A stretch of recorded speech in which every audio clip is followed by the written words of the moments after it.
라면이 혈당에는 정말 최악이라고 말하잖아요. 하루에 라면 3봉지 꼬박꼬박 드시면서 혈당 아무 문제 없고 병원에 아무 이상 없으신 할아버지 할머니들이 꼭 나와요. 라면 역시 어떻게 먹냐? 라면에 넣어서 먹기 좋은 채소로 위를 훨씬 느리게 통과하기 때문에 혈당과 심혈관 질환들을 개선시킬 수 있으면서도 맛있게 먹을 수 있다. 라면 먹고 싶은 욕구 매번 정말 참기가 힘드니까요. 꼭 추천드린 채소 넣어서 드셔보시기 바랍니다. 안녕하세요, 이 실장입니다. 오늘은요, 많은 분들이 좋아하지만 특히 당뇨 환자분들이 가장 고민하는 음식 바로 라면에 대해서 이야기를 해볼 건데요. 함께 이야기 나눠주실 두 분 모셨습니다. 네, 조승우 한약사님과 김동준 한의사님입니다. 간단히 자기소개 부탁드리겠습니다. 네, 안녕하세요. 나는 지금 건강합니다. 필사책의 저자 조승우 한약사입니다. 만나서 반갑습니다. 안녕하세요. 저는 창원 준한의원에서 다이어트 진료를 주로 보고 있는 한의사 김동준입니다. 반갑습니다. 반갑습니다. 라면이 혈당에는 정말 최악이라고 말하잖아요. 그렇다면 우리 조승우 한약사님과 김동준 한의사님은 정말 라면을 안 드시는지 한번 여쭤보겠습니다. 네, 김동준 한의사님, 라면 안 드시죠? 환자들한테는 라면 먹지 마세요. 하루에 10번도 더 말하는데 저도 정신 차려보면 일주일에 한 번은 꼬박 되는 것 같아요. 나도 모르게 먹고 있더라고요. 네, 일주일에 한 번 드시고요. 우리 한약사님은? 저는 지금 평균 일주일에 한 번씩은 먹고 있습니다. 네, 두 분 다 일주일에 한 번씩은 꼭 라면을 드시고 계시네요. 그러면 김동준 한의사님은 라면을 실제로 어떻게 드시고 계시나요? 자, 우선 라면에는 3가지가 문제고요. 2가지가 없는 게 또 다른 문제입니다. 첫 번째, 라면에 들어가는 면은 탄수화물 중에서도 악명 높은 정제 탄수화물이고요. 두 번째는 이 면이 그냥 면이 아니잖아요. 튀김면입니다. 튀김면을 자세히 들여다보면요, 이 면이 스펀지처럼 구멍이 송송송송 나 있어요. 그래서 흡수가 굉장히 빨리 됩니다. 그리고 세 번째, 스프는 거의 나트륨 덩어리잖아요. 나트륨을 섭취하게 됐을 때 환자분들이 첫 번째 걱정하는 것은 혈압이 오르지 않을까요? 몸이 붓지 않을까요? 이거지만 이것보다 더 큰 문제인 게 인슐린의 저항성을 망가뜨려요. 그래서 이 3가지 때문에 라면을 실제로 드셔보시면 식후 혈당이 200에서 300까지 오르기도 합니다. 그리고 제가 아까 말씀드린 라면에 2가지 없는 거, 바로 단백질과 식이섬유입니다. 그래서 저는 환자분들께 조리법을 조금 바꾸시라 말씀드리거든요. 우선 면을 겉면으로 바꾸고요. 이 겉면도 쪼개서 반만 넣어 드시라 말씀드려요. 그리고 면에 딸려서 올라오는 국물 빼고는 숟가락으로 국물을 드시는 거는 3숟가락 이하로 드시라고 말씀드리고요. 그리고 아까 부족했던 단백질과 식이섬유를 보충하기 위해서 계란을 넣고, 식이섬유로는 배추, 시금치, 애호박을 넣어 드시라 말씀드립니다. 근데 한의사님, 방금 말씀하신 방법대로 실제로 그렇게 드시고 계세요? 맛이 없을 것 같은데. 물론 저도 매번 이렇게 먹지는 않고요. 라면을 매번 먹다 보면 뭔가 죄책감이 드는 날이 있거든요. 그럴 때는 이 방법을 이용해서 먹고 있습니다. 네, 알겠습니다. 그리고 조승우 한약사님, 어떻게 드시고 계세요? 저는요, 아내한테 항상 주문합니다. 레시피 써진 대로, 라면 봉지에 써진 대로 해달라. 네, 제일 맛있죠. 그게 제일 맛있어요. 앞서 우리 김동준 한의사님이 잘 설명을 해주셨죠. 그러한 원인들 때문에 라면에 대한 수요가 건강을 악화시킨다고 하지만, 반대로 저는 이렇게 또 재미난 역발상을 해봅니다. 세상에 이런 일이 보면 하루에 라면 3봉지 꼬박꼬박 드시면서 혈당 아무 문제 없고 건강검진 데리고 가보면 병원에 아무 이상 없으신 할아버지 할머니들이 꼭 나와요. 그분들이 80세 90세 이렇게 건강하게 지내시거든요. 근데 여기서 우리가 간과하고 있는 점은, 이분들은요 다른 가공식품들을 안 드세요. 그러니까 소식이 기본인데 라면을 주식으로 드시는 겁니다. 그러니까 라면을 드셔도 이거 먹을 때 튀김면인데 이거 스프 다 먹으면 나트륨, 칼륨 다 삼투압 때문에 다 엉망될 텐데 혈당 막 폭발할 텐데, 이런 생각을 안 하시고 드신다는 거죠. 우리가 이게 인슐린 저항성이 있다라고 생각하고 먹는 순간만으로도 혈당이 치솟는다는 게 확인이 됐어요. 그 췌장도 그렇게 반응한다는 거죠. 그래서 우리가 봤듯이 선진국의 사람들은 뭐 췌장이 튼튼해서 아니면 약해서 아니면 개발도상국 있는 사람들은 라면 먹어도 주식으로 해도 건강하고 이런 게 아니라는 거예요. 그래서 너무나 지식이 많으면은 이게 주는 게, 그래서 맛있게 먹으면 0칼로리. 그게 가장 이제 합리화시키는 말이지만, 라면 역시 어떻게 먹냐, 여러분이 드실 때는 내가 열심히 다이어트 했으니까 요거 하나는 치팅데이 날 맛있게 먹어야지. 레시피대로 드세요. 그게 가장 맛있고 몸에도 저는 여러분을 심신을 안정시켜주면 스트레스 덜 쌓이게 할 테고, 그게 장기적으로 봤을 때는 지속 가능하게 혈당 관리하고 하는 거지, 이거 라면 한 젓가락 먹을 때 벌벌벌 떨면서 그렇게 생활하시면요, 그게 장기적으로 봤을 때는 몸에는 더 안 좋다. 그렇게 또 생각을 해 봐주셨으면 좋겠습니다.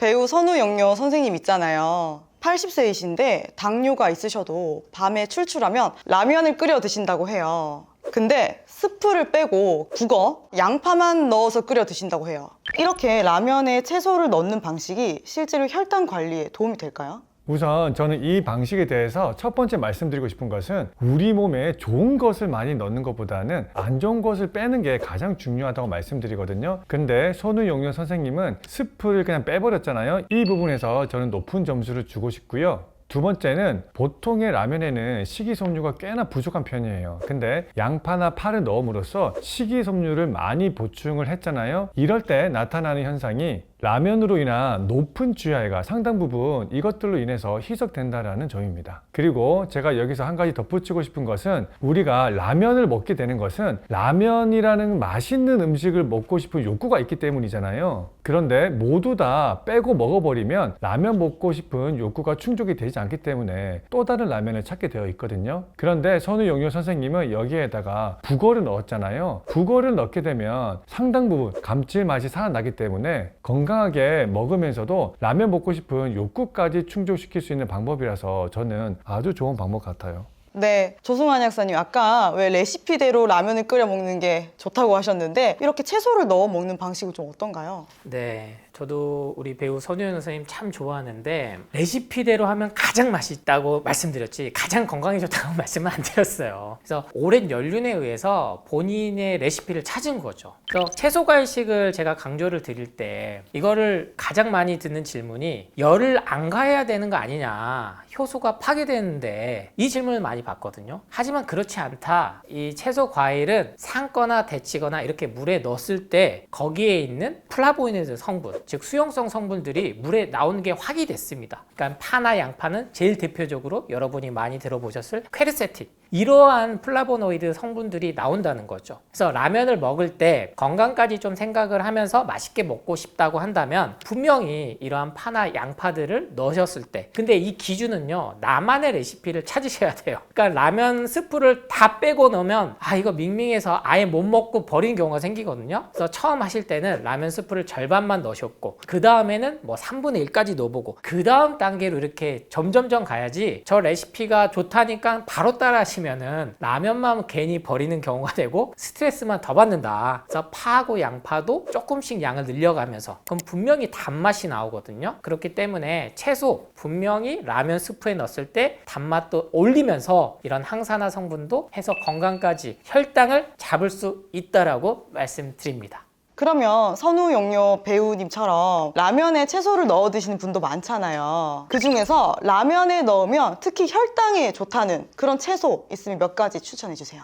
저는 라면에 넣어서 먹기 좋은 채소로 3가지 정도를 추천드리고 싶은데요. 양배추, 브로콜리, 버섯입니다. 이 채소들의 공통점이 뭐냐면요, 비타민이나 항산 성분도 풍부해서 영양학적으로 밸런스를 많이 잡아주고요. 그리고 또 한 가지 특징이, 라면은 결국 약간 열이 가해지는, 끓이거나 데치는 음식을 하게 되는 거잖아요. 그런데 다른 채소들과 다르게 이 3가지는 데치거나 끓인다고 하더라도 쉽게 많이 흐물흐물거리지 않아요. 그래서 드실 때 씹는 감각이 살아있어서 식욕을 꽤 많이 충족시켜 주고요. 그리고 또 하나, 흐물흐물해진 채소보다는 위를 훨씬 느리게 통과하기 때문에 포만감도 길게 가져가 줄 수 있는 특징이 있습니다. 그래서 저는 라면 끓일 때 양배추나 브로콜리, 버섯 등을 넣어서 드시라고 말해드려요. 네, 양배추, 브로콜리, 버섯 이렇게 추천해 주셨습니다. 한약사님은 어떤 채소가 좋을까요? 네, 저는 3가지로 숙주나물, 청경채, 그리고 부추를 추천드립니다. 우리가 국수 음식 접하다 보면 가장 많이 들어있는 게 이 세 가지예요. 특히나 베트남 쌀국수, 뭐 잔치국수, 여러 가지 국수 요리에 숙주나물, 청경채, 그리고 부추가 빠지질 않거든요. 그러니까 그 이유는 앞서 우리 김동률 한의사님 말씀해 주신 것처럼 아삭아삭한 식감을 갖고 와서 정말로 더 맛있게 만들어 줍니다. 그 부드러운 면과 함께 먹었을 때요. 근데 이게 지금 만들어진 레시피가 아니에요. 이 역시 수천 년간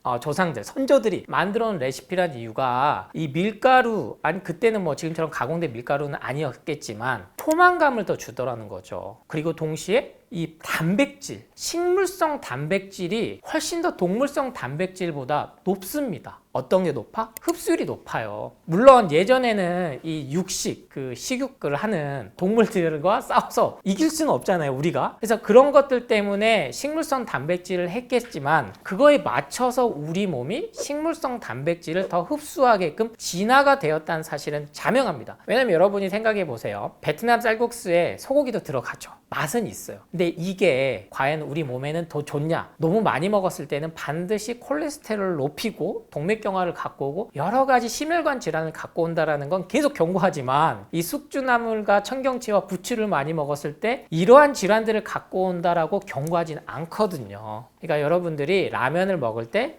내가 이러한 채소를 넣으면 식물성 단백질까지 풍부하게 동시에 비타민, 무기질, 미네랄은 덤으로 같이 먹을 수 있다. 그러면 국수를 먹든 라면을 먹든 혈당과 심혈관 질환들을 좀 더 개선시킬 수 있으면서도 맛있게 별미로 먹을 수 있다. 라면 먹고 싶은 욕구 매번 정말 참기가 힘드니까요. 꼭 제가 추천드린 채소 넣어서 드셔보시기 바랍니다.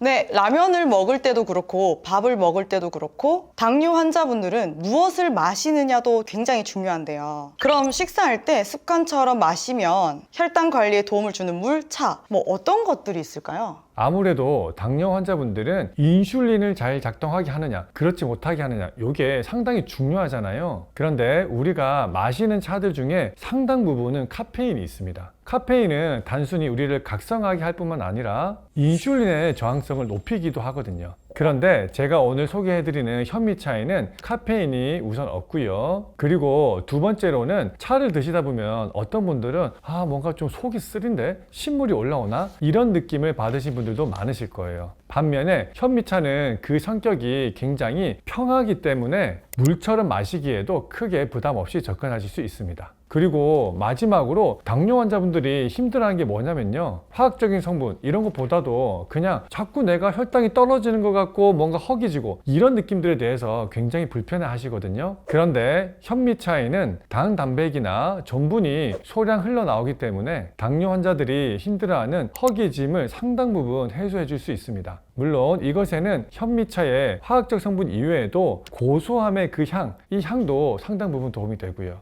네, 현미차 이렇게 추천해 주셨는데요. 조승우 한약사님 어떤 게 있을까요?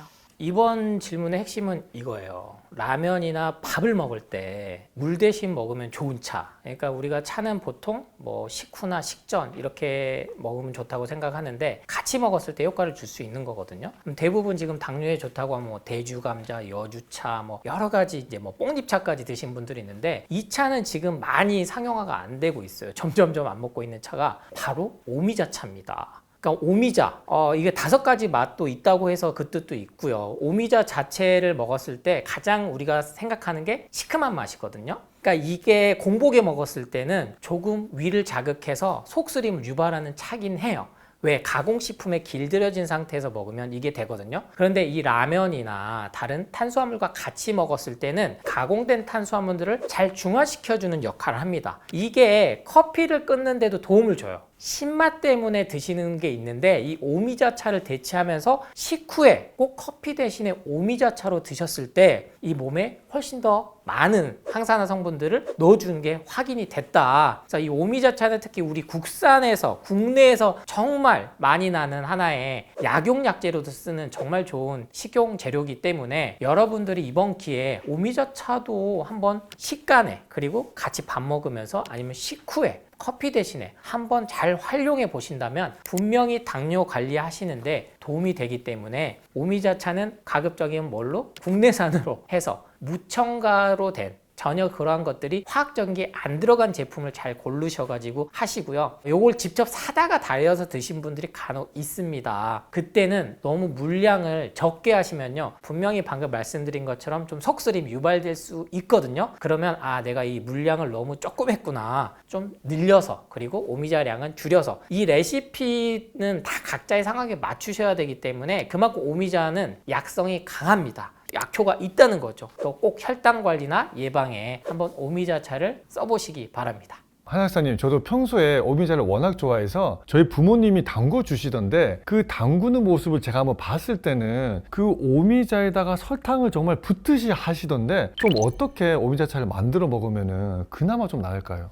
네, 맞습니다. 실은요, 이 한방 공부하신 분들이요, 나의 비법으로 드시는 게 오미자차예요. 그만큼 남성, 여성 다 좋거든요. 그래서 실은 이 설탕이 생기면서 청문화가 생겼죠. 그래서 매실청, 여러 가지 청청청 만드는데, 오미자는요, 참 이게 재밌는 연구 데이터가 있어요. 다른 것들은 설탕을 넣었을 때 이 당 함유가 높아지는데요, 오미자는 유일하게 설탕을 써도 이 당 지수가 그렇게 크게 높지 않다라는, 즉 항산화 성분 효과가 많이 나오는 걸로 돼 있습니다. 그래서 제가 웬만하면 청청청들은 이런 조청이나 아니면은 예전에 전통 방식으로 하는 게 가장 좋습니다라고 하지만, 이 오미자청은 여러분들이 설탕을 좀 쓰시되 백설탕을 쓰셔라. 그래서 흑설탕이나 이런 거에 좋다고 해서 흑설탕을 쓰지 마시고, 우리 어머님들, 아버님들이 좀 편하게 설탕을 쓰실 수 있는 유일하게 오미자청만큼은 쓰셔도 괜찮다라는 말씀을 드립니다. 네, 좋습니다. 마지막으로 한의사님, 한약사님, 우리 전국에 계시는 당뇨인들께 한 가지 좋은 말씀 해주실 게 있다면 부탁드리겠습니다. 자, 우선 저는 당뇨가 확정된 분들 그 이전에 전 단계인 분들께 꼭 한마디 드리고 싶어요. 뭐냐면, 많은 분들이 원장님 저 아직 약은 처방 안 받았어요, 아직 당뇨는 아니래요, 이렇게 말씀 많이 하시거든요. 근데 이것은 완전히 잘못된 상식입니다. 여러분, 당뇨 전 단계는 당뇨와 정상인 그 사이에 멈춰있는 단계가 아니라 정상 상태에서 당뇨로 진행되고 있는 그 중간 단계인 거예요. 따라서 당뇨 전 단계 진단을 받으셨다면 그때부터는 여러분들이 치료 수준으로 생활 관리를 좀 하셨으면 좋겠는데요. 많은 것들 중에서 제가 제일 강조드리는 한 가지는 바로 수면입니다. 네, 수면은 그러면 얼마나 주무셔야 될까요? 보통 우리가 수면에 대해서는 5시간이 좋다, 8시간이 좋다, 피곤하지 않다면 5, 6시간도 문제없다, 여러 가지 연구 결과들이 있는데요. 여러분들이 당뇨나 당뇨 전 단계 진단을 받았다면 그때부터는 반드시 7시간 이상은 꼭 좀 주무셨으면 좋겠습니다. 네, 조승우 한약사님. 네, 정말로 상담을 하다 보면 제일 요새 많이 걱정하시는 게 이 당 수치입니다. 그래서 혈당에 끌려다니면 200, 300, 400 계속 평생 끌려다닐 수밖에 없습니다. 약으로는 이미 이거는 완치는 안 된다라는 건 확인이 됐거든요. 인슐린 주사 계속 맞아봤자 결국에는 손발을 잘라내는, 눈이 실명하는 수술로 가는 게 확인됐기 때문에, 또 그렇다고 신약에 여러분의 몸을 실험을 할 수는 없는 노릇이에요. 그래서 결국에는 앞서 제가 말씀드렸듯이 하루 삼시세끼 라면만 먹어도 건강한 할아버지 할머니가 장수를 하는 것처럼 마음을 좀 편안하게 가지시고, 가장 먼저 하셔야 될 건 특별한 비법이나 비방 대신에 비우셔야 됩니다. 당뇨는 덜 먹고 덜 소비하고 충분히 쉬어주면 반드시 몸은 회복하는 병이기 때문에 이게 불치의 병이 아니다, 궁극적으로는 내 몸에 현재 전혀 문제가 없다라고 생각하는 것만으로도 혈당과 혈압은 안정이 되더라 라는 게 현대의학에서 확인이 됐기 때문에, 스스로가 내 몸에 문제가 없다 생각하시고 나는 지금 건강합니다 라는 자기 긍정, 자기 확언을 매일 하시면서 식단 관리, 운동 관리, 수면, 이러한 부분들까지도 잘 체크해 보시기를 당부드립니다. 네, 그러면 방금 우리 조승우 한약사님께서 말씀하신 것처럼 나는 지금 건강합니다, 이렇게 한번 외치고 마무리하겠습니다. 하나, 둘, 셋. 나는 지금 건강합니다. 네, 라면 당뇨인 분들 건강하게 드셔서 혈당 관리 잘 하셨으면 좋겠습니다. 네, 건강 프렌즈 다음 시간에 또 찾아뵙겠습니다. 매일 이것만 챙겨 먹으면 저절로 진짜 살 안 찌는 몸이 된다, 이런 음식 있을까요? 이거 정말 과학적이다, 이거 먹으면 체질이 바뀐다, 그 한 가지를 추천을 좀 드리고 싶어요. 약국이나 편의점에서도 지금 파는데, 지방을 태우는 속도, 즉 지방 산화율을 꽤나 높여주는 측면이 있고요. 5달 만에 12kg를 빼셨습니다. 안녕하세요, 이 실장입니다. 병원에서는 잘 말해주지 않는 진짜 건강 이야기, 건강 프렌즈 두 번째 시간입니다. 오늘도 두 전문가님을 모셨습니다. 네, 조승우 한약사님과 김동준 한의사님입니다. 두 분 간단한 인사와 자기소개 부탁드리겠습니다. 안녕하세요. 인천 송도에서 예방원 한약국을 운영 중인 조승우 한약사입니다. 만나서 반갑습니다. 안녕하세요. 저는 창원에서 다이어트 진료를 보고 있는 한의사 김동준입니다. 저도 소원이 하나 있거든요. 평생 살 안 찌는 거요. 이건 진짜 많은 분들의 소원인데요. 매일 이것만 챙겨 먹으면 저절로 진짜 살 안 찌는 몸이 된다. 이런 음식 있을까요? 그런 음식 있으면 저희 아내부터 좀 추천해주고 싶은데 요새 아내가 살쪘다고 저까지 계속 먹이고 있거든요. 저는 김동준 원장님도 오셨고 하니까 정말 한방적인 관점에서 여러분들이 이거 정말 과학적이다. 이거 먹으면 체질이 바뀐다. 그 한 가지를 추천을 좀 드리고 싶어요. 바로 쌍화차입니다. 이게 수천 년간 쌓여온 데이터거든요. 그러니까 여러분이 쌍화차 하면 뭐가 떠오르세요? 노른자? 그렇죠. 둥둥 띄워놓은 노른자. 지금도 쌍화차에 계란 노른자 띄워 먹어야 되나요? 왜냐면 TV에 계속 그렇게 나오니까요. 그러니까 그만큼 이게 오래돼온 보양식입니다. 그러니까 이게 단순히 감기 몸살에 좋다 아니면 근육통에 좋다 해서 약국이나 편의점에서도 지금 파는데 실은 몸을 갖다가 보호해주기 때문에 그래요. 근데 이 보호해준다라는 건 면역력을 올려준다는 거거든요. 그러니까 우리가 뭘 먹었을 때 살이 찐다는 건 현재 몸이 어디가 안 좋다는 거예요. 그래서 지방을 바로 축적하려고 하는 그 유전자가 발동하는 겁니다. 왜냐면 인간은 아주 오랫동안 이렇게 잘 먹고 잘 살지 않았어요. 정말 기아와 추위와 이 싸워왔기 때문에 근데 그 중에서 유일하게 몸을 보호하게 했던 그 말 그대로 식용, 즉 자연에서 온 거를 구성시킨 청궁, 당귀, 작약, 숙지왕 환기 그리고 약방의 감초 이러한 것들이 같이 된 게 쌍화차거든요. 근데 이 효능을 여러분이 몸이 아플 때만 먹는다고 생각하신 경우가 있는데 그렇지 않습니다. 그래서 꾸준히 한번 차로 쌍화차를 갖다가 하루에 한 잔씩이라도 드신다면 몸 자체가 에너지가 차서 더 과하게 먹으면 배출을 하는 그러한 원리가 몸에 작동이 된다. 그래서 전국의 유명한 곳들이 쓰는 처방전을 보면 쌍화탕을 쓰는 경우가 많아요. 쌍화차와 쌍화탕은 또 다르거든요. 이 식용 한약재와 약용 한약재의 그 약효 성분이 있기 때문에 그런 구분이 있지만 일단 여러분은 쌍화차부터 좀 실천을 해봐라. 그러면 분명히 내가 많이 먹어도 살이 잘 안 찌네? 그 놀라운 경험을 분명히 하실 수 있다는 걸 말씀드립니다. 네, 한의사님 어떤 음식 있을까요? 저는 녹차를 좀 추천드리고 싶거든요. 물론 녹차 자체가 지방을 막 쑥쑥쑥 빼내준다 이런 것은 아니에요. 하지만 녹차에는 카테킨 성분이 있어서 지방의 저장을 조금 줄여주는 측면이 있습니다. 그런데 이것보다 더 중요한 게 뭐냐면요. 녹차를 드셔보시면 다 아실 텐데요. 녹차를 딱 입에 넣는 순간 어때요? 뭔가 떨떠름하고 구강점막이 수축되는 느낌이 나잖아요. 이게 여러분들의 식욕을 줄여주는데 아주 큰 도움이 됩니다. 주위에서 60대 이상, 70대 이상을 넘어가면서부터는 어르신들이 이런 말씀 종종 하시잖아요.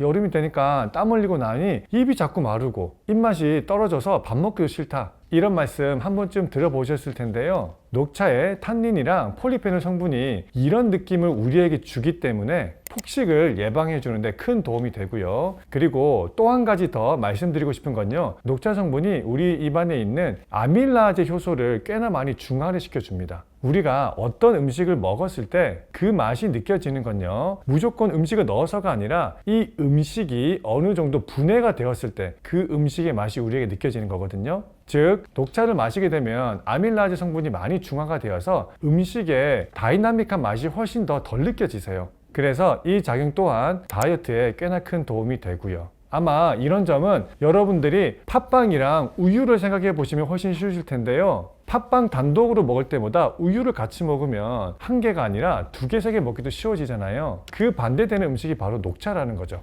즉 녹차 자체의 지방 분해 효과가 어마어마해서가 아니라 우리가 녹차를 마셨을 때 그 느낌 자체가 과식을 막아주는 데 큰 도움이 되기 때문입니다. 네, 그러면 한의사님 녹차를 얼마나 마셔야 살이 안 찌나요? 우선 위장이 튼튼하고 특별히 문제가 없으신 분들이라면 자유롭게 드셔도 되지만 처음 녹차를 드실 때에는 오전에 150, 오후에 150ml 이하 정도를 추천드려요. 그리고 간혹 녹차를 드셨을 때 속이 좀 아리다라고 말씀하신 분들이 있거든요. 이런 분들은 조금 따뜻하게 드시면 훨씬 더 쉽게 접근하실 수 있습니다. 그럼 한약사님 아까 말씀하신 쌍화차를 매일 드셨을 때 정말로 살이 안 쪘던 그런 몸으로 바뀌신 분의 사례가 있을까요? 물론 여러분이 매일 아이스크림 먹고 아침에 빵 먹고 카라멜 마키아토 커피 먹으면서 쌍화차를 먹는다고 하면 살이 찝니다. 그래서 제가 CCA 주스나 아니면 채소 과일 이러한 것들을 강조를 드리는데도 살이 계속 찐다고 하시는 분들이 있어요, 실질적으로. 그러니까 이럴 때는 자연에서 온 거지만 어떠한 약성의 힘이 나타난, 그게 확인이 된 게 실은 우리 인류가 오랫동안 차로 먹어온 거거든요. 그래서 이런 분들한테 쌍화차를 권해드리면 실은 손발이 찬 거는 채소 과일식 자연식 하면은 상당히 좀 시간이 오래 걸려요. 그런데 따뜻한 차로 아니면 이러한 따뜻한 기운을 주는 음식들을 차로 계속 음용을 해서 특히 아침 공복에 약 100에서 200ml 아니면은 점심 식후에 오후가 되겠죠. 한 3, 4시. 그리고 저녁에 자기 전에 한두 시간 전에 이렇게 하루에 3번씩 먹었더니 이 수족냉증도 많이 좋아지고 특히 그분은 막 이렇게 약 먹는 걸 싫어하셔서 차로 이렇게 권해드린 거거든요.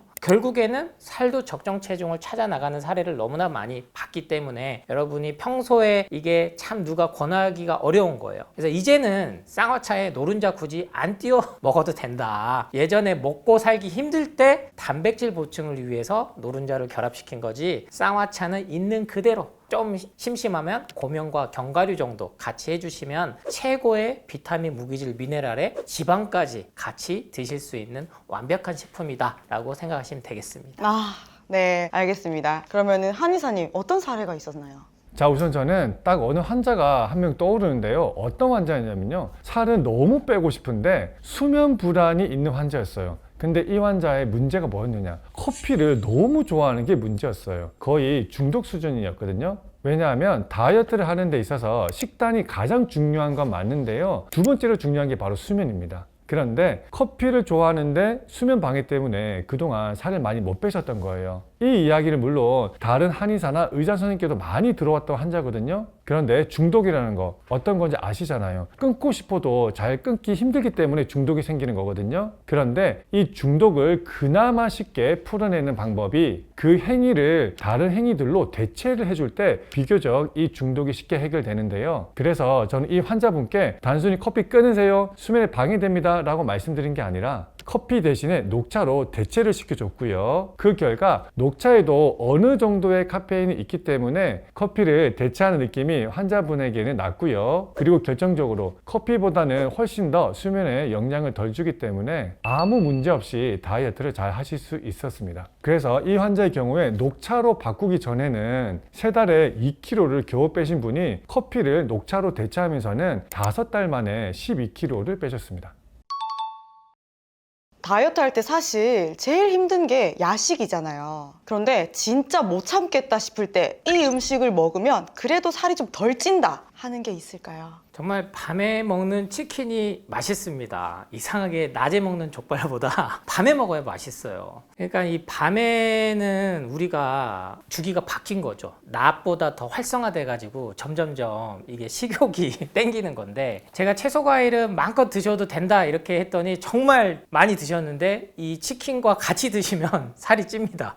그나마 여러분이 채소 과일보다는 뭔가 식감이 있으면 좋겠다는 음식들 중에 이제 추천을 가장 대표적으로 해드리자면, 고기 중에는 그나마 오리고기가 불포화 지방산이 많고 특히나 훈제 쪽으로 해서 드시면 가장 좋고요. 식감적으로 하면은 저도 가끔 국수를 좋아해서 먹는데 이 메밀로 된 국수를 추천드려요. 메밀로 된 거에는 여러분이 생각한 거 이상으로 많은 풍부한 항산 성분들이 있습니다. 염증을 예방도 해주고요. 동시에 포만감도 주기 때문에 메밀국수는 내가 어느 정도 한 포만감 들 때까지 먹어도 그 먹는 거에 비해서는 살로 가진 않는다. 이게 밀가루를 안 먹는 게 중요하거든요. 대부분 밤에는 밀가루로 된 음식들을 먹으면서 이게 가공된 탄수화물들이 들어와서 살로 찌는 거기 때문에 자연에서 온 탄수화물로 된 메밀국수를 드시면은 이게 몸에서 바로 좀 빠져나가는 영향들이 있는데 독소도 같이 배출을 해주는 역할을 한다. 이 메밀국수를 활용하신다면요, 다이어트에 큰 효과를 보실 수 있습니다. 네, 김동준 한의사님 어떤 음식을 먹으면 그나마 살이 덜 찔까요? 우선 야식으로 가장 피하셔야 될 것은 탄수화물을 많이 드시는 식단이에요. 그래서 야식으로 제가 추천드리고 싶은 것은 풍부한 단백질과 좋은 지방이 있는 연어를 추천드리고 싶습니다. 자, 우선 지방은 종류마다 다이어트에 도움이 되는 지방이 있고요. 다이어트에 도움이 안 되는 지방이 있거든요. 그러면 다이어트에 도움이 되는 지방은 무엇이냐? 두 개입니다. 우선 단일 불포화 지방산이고요. 그리고 또 하나는 다중 불포화 지방산 중에서도 오메가6가 아니라 오메가3입니다. 그런데 연어에는 오메가3가 풍부하게 들어가 있기 때문에 지방을 태우는 속도, 즉 지방 산화율을 꽤나 높여주는 측면이 있고요. 그리고 다이어트를 하다 보면 체력이 떨어진다거나 근손실을 겪는 경우가 있잖아요. 그런데 연어에는 단백질도 풍부하기 때문에 이러한 점을 훌륭하게 보완해 줄 수 있습니다. 그럼 그 연어를 어떻게 먹으면 좋을까요? 자, 가장 좋은 방법은요, 그냥 회 형태로 드시는 게 좋은데요. 근데 여기서 주의하셔야 될 점이 초장에 찍어서 드시기 시작하면 엄청난 양을 먹기가 쉬워지거든요. 그래서 되도록이면 와사비랑 드시거나 올리브유 정도를 곁들여서 드시는 것을 추천드려요. 제가 정말 궁금한 게 있는데요. 왜 그 먹방 유튜버 찌양님을 보면 그 라면을 막 수십 개씩 드시고 그러시거든요. 그런데도 살이 잘 안 찌시더라고요. 이게 전 너무 부럽던데 가능한 일인가요? 자, 우선 저는 두 가지 차이점을 설명드리고 싶은데요. 자, 우선 저는 MC님께 이 질문 한번 드려보고 싶은데요. 우리 MC님은 라면 20개 한꺼번에 드실 수 있으세요? 아니요, 못 먹죠. 그쵸. 첫 번째는 이런 먹방 유튜버 분들과 저희 사이에는 유전적 차이가 있습니다. 구체적으로는 같은 양을 먹었다 하더라도 그 대사 속도나 흡수율, 지방으로 저장되는 양 자체가 다르다는 점이고요. 두 번째는 영상에 비춰지는 모습과는 다르게 수면 패턴, 영상 찍을 때 이외의 식습관, 그리고 스트레스 관리, 운동 등은 라면 20개를 먹고도 살이 찌지 않는 패턴으로 주위 환경들이 다 짜여져 있다는 점이에요. 실제로 저희 한의원에 먹방 유튜브 가운데 한 분이 오신 적도 있거든요. 그분이 왜 오셨냐면요, 이런 먹방을 찍는 촬영 이외에 다른 생활이 무너지면서 실제로 계속 많이 먹으니까 살이 쪄서 저에게 도움을 요청하러 오신 분들이었습니다. 물론 유전적 차이도 있지만 관리가 안 된 채로 계속 먹다 보면 누구나 살이 찐다는 사실을 좀 기억하셨으면 좋겠네요.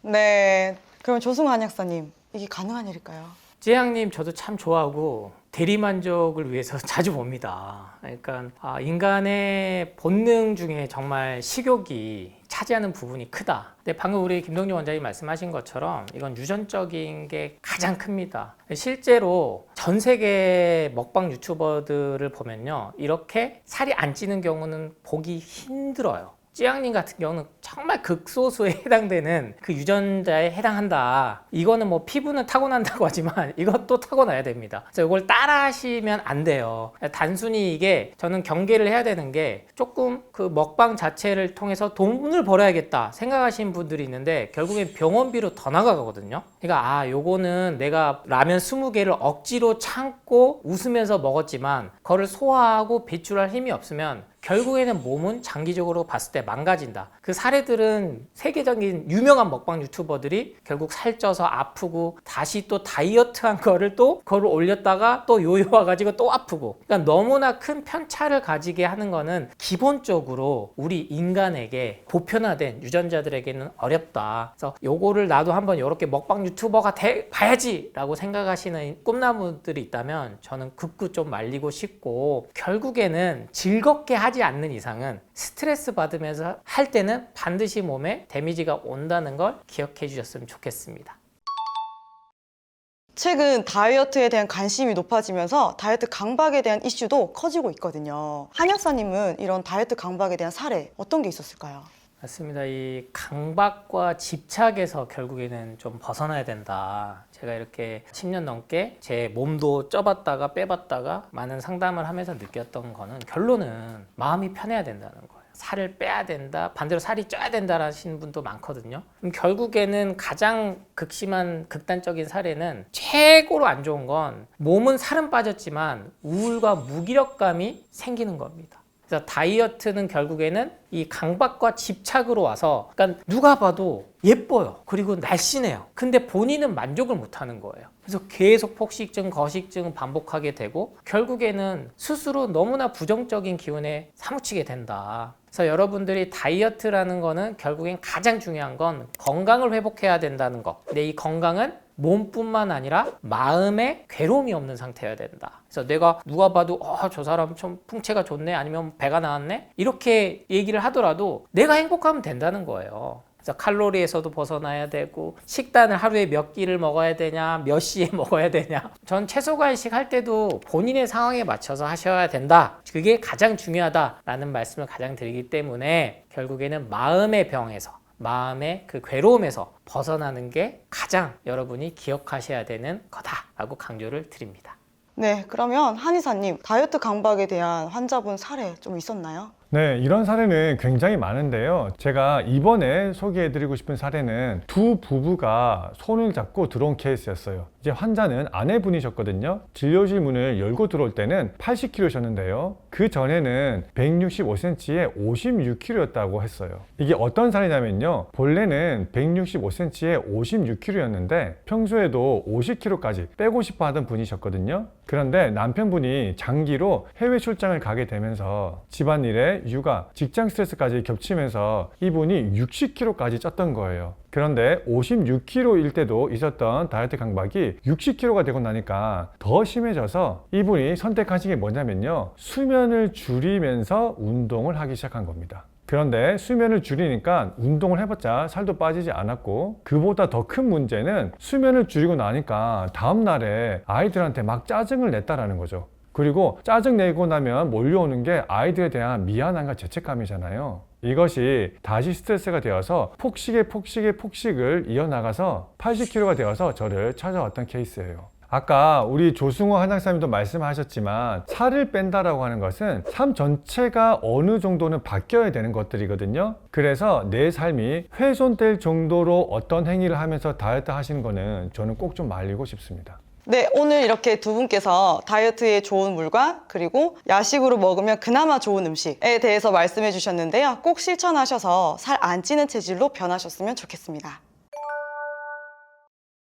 정말 관리를 잘하고 계시는데도 살이 안 빠진다. 무작정 체중만 내린다고 없어지지 않는 게 바로 이 뱃살입니다. 100% 요요가 다시 옵니다. 지방을 태우는 몸을 만드셔야 되거든요. 가장 좋은 음식이 올리브유라고 생각합니다. 식사 직전이 아니라 드시는 것을 추천드립니다. 지방세포에서 지방산을 저장하는 것을 억제하고요. 몸에 들어왔을 때 만성염증과 독소들을 완전 배출시켜주면서 뱃살이 드디어 움직이기 시작한다. 동안과 날씬한 몸매 둘 다 가지실 수 있습니다.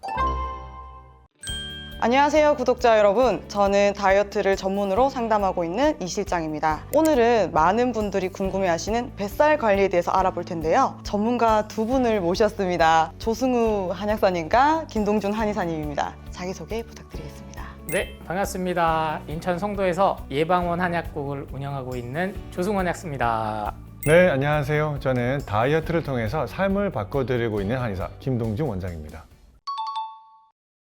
요즘 아침 식사를 간단한 대용식으로 하시는 분들이 많은데요. 아침 밥 대신 먹었을 때 뱃살이 축축 빠진 음식, 그런 음식 있을까요? 일단은 공복을 유지하는 게 저는 가장 좋다라고 주구장창 주장하는 이유고, 그래도 뭔가 드셔야 된다면 까먹지 말자 해서 제가 명명한 CCA 주스, 양배추, 당근, 사과, 이 CCA 주스를 드시는 걸 많이 추천을 드렸고, 그 다음 이제 이렇게 이 전문가분들과 함께하는 자리인 만큼 하나를 더 비법을 소개를 드리자면 바로 몸과 마음을 깨운다 그래서 깨주스라고 제가 또 명명을 했습니다. 바로 케일, 샐러리, 사과 이 세 가지거든요. 그래서 이 까주스로도 뱃살이 꿈쩍 안 하시는 분들은 이 케일과 샐러리 이거 두 개는 혹시 실장님 드셔보셨어요? 아니요, 처음 들어봐요. 못 먹어요. 케일 샐러리는 초딩 입맛을 진짜 먹기 힘들거든요. 몸에는 진짜 좋은데, 그래서 여기에 사과를 넣으셔가지고 비율은 약 케일은 70g, 샐러리는 100g, 그리고 사과는 150g 정도 하면 한 200ml에서 300ml 딱 한 잔 나오거든요. 그렇게 하루 시작을 좀 드셔주시면 그 꿈쩍 않던 뱃살이 움직이기 시작하니까, 그러니까 한번 해보시냐 안 해보시냐 그 차이니까 저는 꼭 한번 실천해 보시기를 권합니다. 아, 네, 알겠습니다. 그러면 이제 한의사님 어떤 음식이 있을까요? 자, 우선 저는 이 뱃살을 없애는 음식이라는 것에 좀 집중하고 싶은데요. 뱃살은 다른 살과는 다르거든요. 무작정 체중만 내린다고 없어지지 않는 게 바로 이 뱃살입니다. 그래서 이 뱃살을 없애기 위해서는 지방을 태우는 몸을 만드셔야 되거든요. 그런데 이 지방을 태우기 위해서는 두 가지가 필요합니다. 첫 번째는 공복 상태여야 되고요.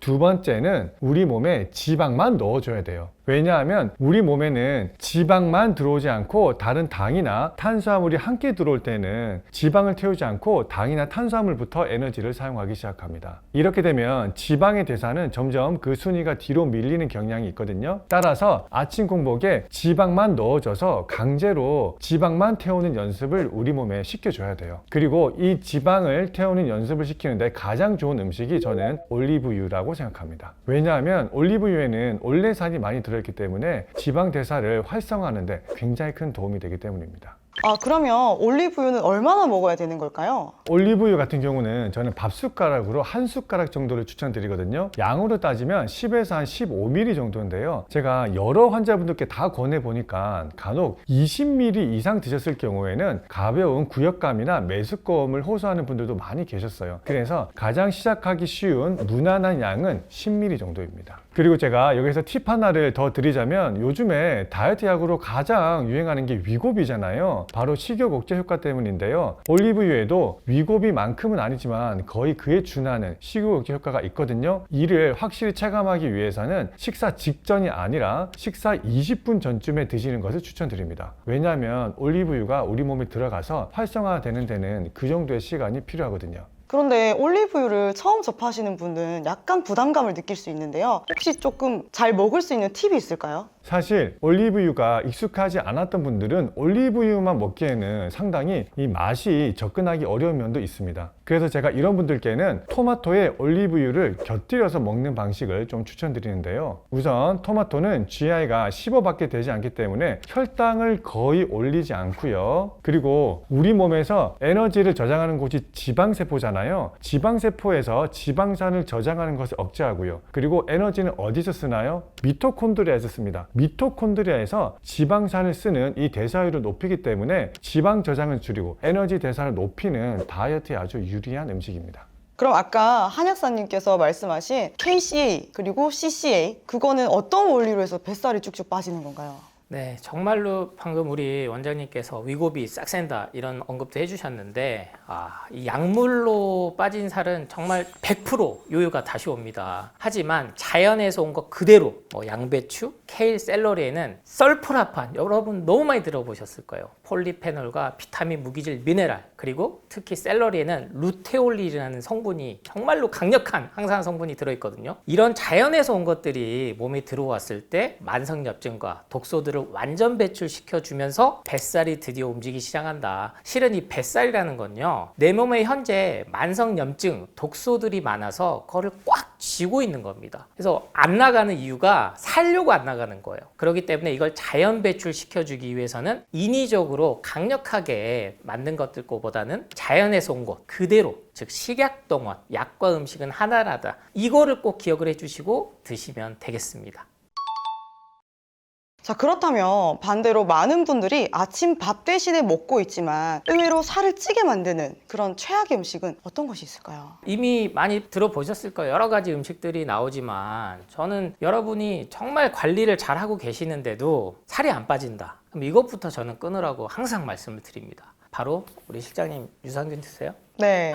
우리 여성분들 이거 필수거든요. 아침 공복에 유산균, 오메가3, 마그네슘, 비타민 B, 즉 건강기능식품을 정말 아침 공복부터 드세요. 근데 저는 이건 개인적으로 좀 피하셔야 된다. 정말 효과를 보신 분들도 있다곤 하지만 이게 몸을 관리를 하는데 살은 안 빠진다. 그러니까 원리가요, 앞서 설명드렸듯이 화학적인 게 들어오면 가장 먼저 간과 콩팥이 해독작용을 해야 됩니다. 그 다음에 위와 장이 에너지를 너무 많이 써야 돼요. 그러면 실질적으로 아침에 독소 배출을 해줘야 되는 시기에 에너지를 이 건강기능식품에 에너지가 쓰인다. 그러니까 이거 아주 상식적인 원리거든요. 그러니까 일시적으로 현재 내가 몸이 어디가 아플 때, 영양소가 결핍돼서 정말 빈혈이 심할 때나 아니면 변비가 엄청 심할 때, 이럴 때는 일시적으로 도움이 될 수 있겠습니다만은 이걸 장기적으로 3개월, 6개월, 1년 먹었을 때는 살이 안 빠졌다. 그러면 아침에 이것부터 저는 반드시 끊어봐야 된다. 왜? 일상생활에서 하던 거를 안 바꾸고 계속 우린 뭔가를 찾거든요. 새로운 걸 찾게 만들어요. 그게 마케팅의 기법이고 그래야 돈을 버니까. 하지만 기존의 것부터 좀 끊어보고 비워봐라. 그래서 최악의 음식을 꼽자면 음식이 아닌 걸 내가 먹고 있는 건 아닌지,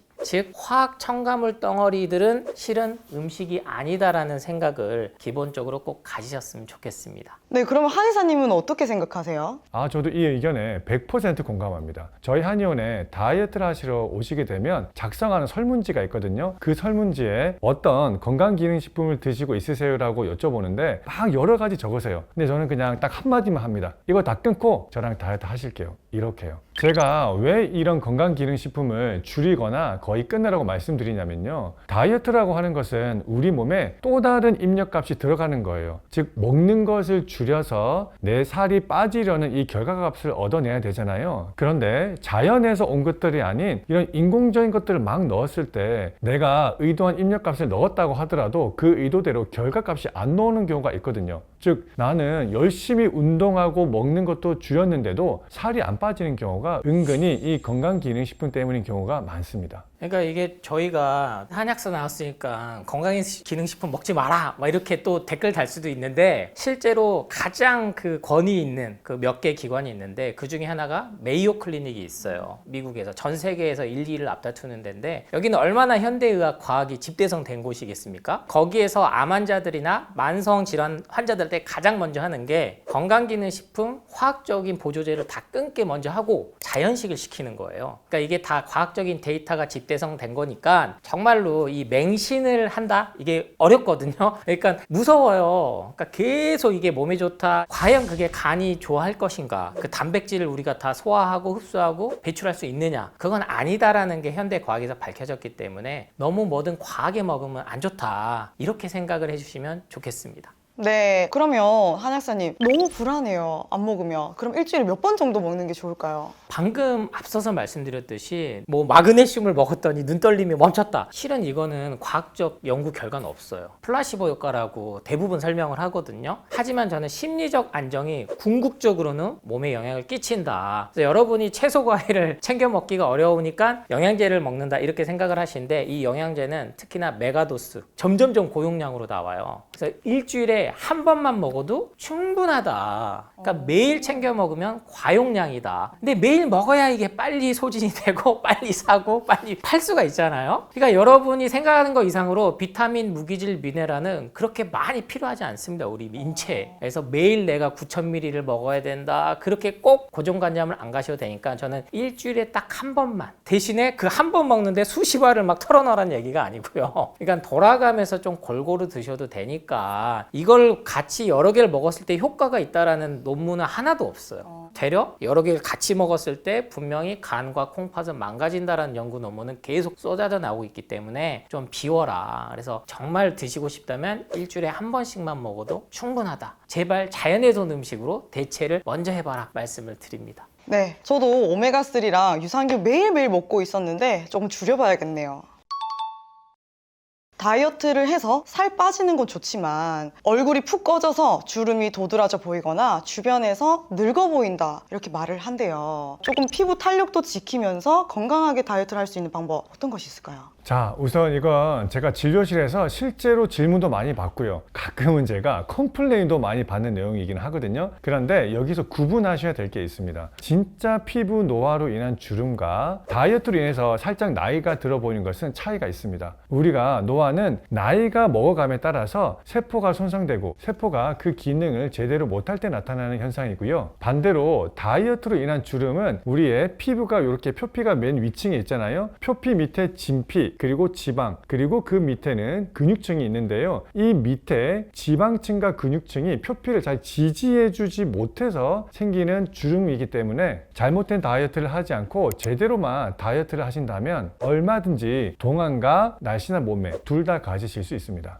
네, 그래서 어떤 방법이 있을까요? 제가 아까 말씀드렸다시피 표피를 지지하는 것은 총 3가지가 있거든요. 수분, 그리고 지방, 그리고 콜라겐 단백질입니다. 이 3가지를 지키는 다이어트는 2가지를 신경 쓰셔야 되는데요. 첫 번째는 수면이고요. 2번째는 골고루 드시는 것이 좋습니다. 다이어트라고 하면 무작정 칼로리 계산해서 내가 그냥 작게만 먹으면 무조건 살이 빠지겠지 이렇게 생각하시는 경우가 많은데요. 그런데 제가 여기서 강조드리는 것은 작게 먹더라도 골고루 드시면서 작게 드시기를 권해드리는 거예요. 왜냐하면 수면과 영양 밸런스가 잘 지켜진다면 아까 말씀드린 지방과 콜라겐에 큰 손상 없이 살을 빼실 수 있거든요.